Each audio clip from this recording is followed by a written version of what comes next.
ويروى في الأثر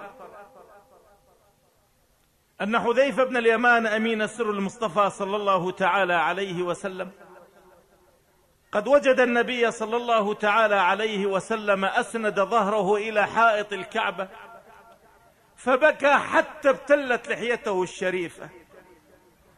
يقول: فقلت بأبي أنت وأمي يا رسول الله، ما الذي يبكيك؟ لا أبكى الله لك عينا إلا من خشيته. قال: اعلم يا حذيفة أن أمتي سوف تمحى ولا يبقى إلا رسومهم، وأن أمتي سوف تفعل خصال فإن فعلتها ابتلاهم الله بخصال أخرى. قلت: وما هي يا رسول الله؟ قال: إذا تركت أمتي الدعاء حل البلاء، إذا تركت أمتي الدعاء حل البلاء، وإذا منعوا الزكاة قل المطر، وإذا طففوا المكيال رفعت البركة، وإذا بخسوا الميزان ابتلاهم الله بقسوة القلب، وإذا عطلوا كتاب الله وسنة رسول الله سلط الله عليهم عدوهم فأخذ بعض ما في أيديهم وترك بأسهم بينهم، وإذا منعوا الصلاة ابتلاهم الله بصعوبة الموت، وإذا خلطوا البر بالشعير والحذق بالتمر ابتلاهم الله بموت الفجاءة.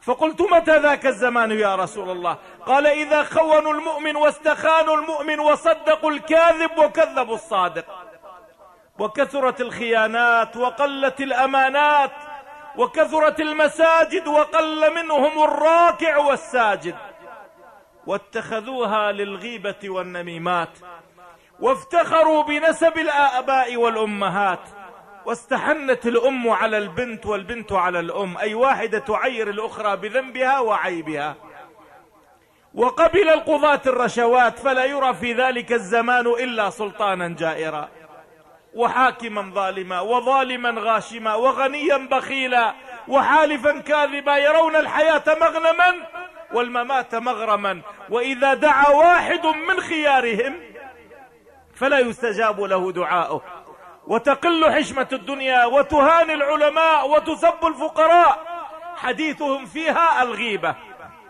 وفاكهتهم فيها النميمة، فجرتهم عندهم أحلى من العسل، أي ذنوبهم أحلى من العسل، وفعالهم أمر من الحنظل، أي حسناتهم أمر من الحنظل. إذا رأوا حقا تركوه، وإذا رأوا باطلا اتبعوه. يرى فيهم السلطان كالأسد، والوالي كالذئب، والعوان كالكلب أجلكم الله، والمنافق كالثعبان، والمؤمن كالشاة الضعيفة.